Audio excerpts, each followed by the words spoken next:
Only on CBS 4 News tonight at 6, pictures showing damage to the body of that Boeing 777 after its engine caught fire and shredded over Broomfield on Saturday. You can see the puncture to the belly of the plane from a piece of debris that shot off that right engine. The NTSB now says it found 2 of the plane's Pratt & Whitney engine's fan blades had fractured, one near its root, another blade about halfway through. One source also telling CBS News there are other mishaps matching what happened over Broomfield.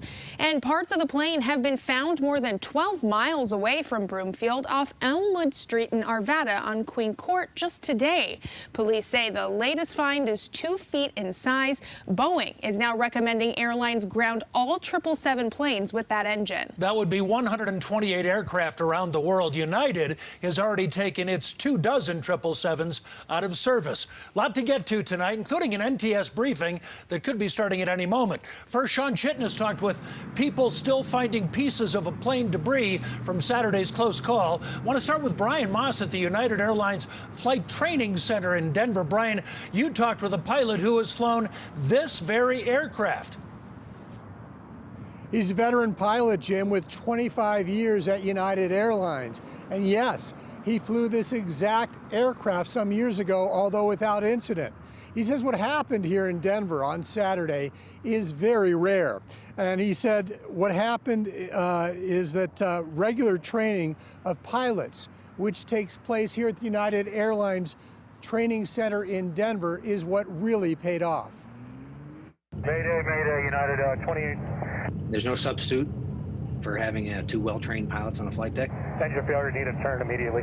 Jim Belton is a United Airlines pilot and spokesman for the Airline Pilots Association, and he does not mince words describing the actions of the captain and the first officer on this flight. There's a fine line between someone who goes to work every day and does their job and someone who has an opportunity to take all that training experience and turn themselves into what I think these guys are, and I think they're heroes. Especially given this. New pictures obtained by CBS 4 show debris from the blown engine pierced the plane, gashing the underside. But Belton says United pilots train for these disaster scenarios every 9 months, many of them on a simulator in Denver. And he says the flight crew handled this one by the book. I think what they probably, in retrospect, would say was that this was like a training event. Belton, who's flown 777s for United, flew this exact plane some years ago, saying back then there were no problems. And while this 777 and others with these specific engines have been grounded, Belton says that's an appropriate precaution. What would you say to the traveling public about stepping onto a 777 when they come back into the fleet? I would say welcome aboard, and you're going to have a safe and fantastic flight.